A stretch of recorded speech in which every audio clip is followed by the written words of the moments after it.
সুপ্রভাত বন্ধুরা, দেখো কোথায় আছি। 4:12 ভোরবেলা, গুডগুডে অন্ধকার, তখনও আলো ফোটেনি। টিকিট কাউন্টারে টিকিট নিয়ে দেখো সবাই ঘুমোচ্ছে। ট্রেনও চলে এসছে, ট্রেনে উঠে গেলাম। কোথায় যাচ্ছি এটা আমি পরে বলছি তোমাদেরকে, তোমরা পুরো ভিডিওটা দেখতে থাকো। দেখো বাড়িতে এসে স্নান সেরে পুজো করে নিয়েছি, তখন 8:30 বাজে। আর নিজের জন্য 1 কাপ চা বসিয়েছি, আগে চা খাবো, কিচ্ছু ভালো লাগছে না। অনেক ভোরে উঠেছি আজকে, অন্যদিন কিন্তু রান্না বসিয়ে চা করি, আজকে চা খেয়ে রান্নাটা বসাবো। তারপরেই দেখো চা খেয়ে এসে লাউ ডাল বসিয়েছি, আজকে একবারে সোমবার দিয়ে আমি প্রেশারেই করে নেবো, মানে যত তাড়াতাড়ি হয় আজকে শর্টে রান্না। আর এদিকে মেয়েও ঘুম থেকে উঠে গেছে, মেয়ের জন্য একটু ম্যাগি করে দিচ্ছি, আজকে রুটি করতে একদম ভালো লাগছে না সকালে।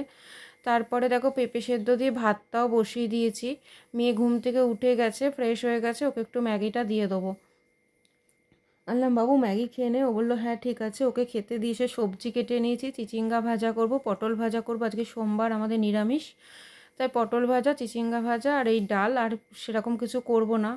তারপরে দেখি কি করা যায়। আর তা বেশি কিছু করতে ভালোও লাগছে না, আর এই নিরামিষ ছাড়া না আমাদের সবজিটা খুব একটা খাওয়াও হয় না, ওই ডেলি মাছ মাংসই চলে। তারপরে মেয়েকে বললাম, মেয়ে খাওয়া দাওয়া করে একটু গানে নিয়ে বসেছে, ওকে বললাম তুমি একটু গানে বসো। তো ও একটু গান নিয়ে বসেছে, তারপরে হয়তো স্নান করে পড়তে বসবে। এদিকে দেখো রান্নাগুলো পুরো কমপ্লিট করে নিয়েছি, ডালটা নামিয়ে নিয়েছি, ভাজাগুলো করে নিয়েছি।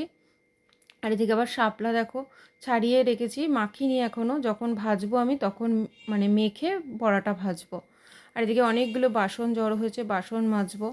তার মধ্যে ও স্নান সেরে এসে পড়তেও বসে গেছে। তারপরে রান্না বান্নাগুলো দেখো করে নিয়ে আমি ঘরে চলে আসলাম, খাবো, খুব খিদে পেয়েছে। সকাল থেকে আমি সেরকম কিছু খাইনি আজকে, ওই চা বিস্কুটের ওপরেই ছিলাম। তারপরে এই যে খেতে বসে যাব এখন। আর কোথায় গেছিলাম তোমাদেরকে তাহলে বলি এবার। আমি মার্কেটে গেছিলাম আজকে, অনেক ভোরবেলা, রাত 3টের সময় ঘুম থেকে উঠতে হয়েছে। মার্কেট গেলে আমাকে রাত 3টের সময় উঠতে হয়, উঠে তারপরেই কিন্তু আমাকে যেতে হয়। মার্কেটে গেছিলাম।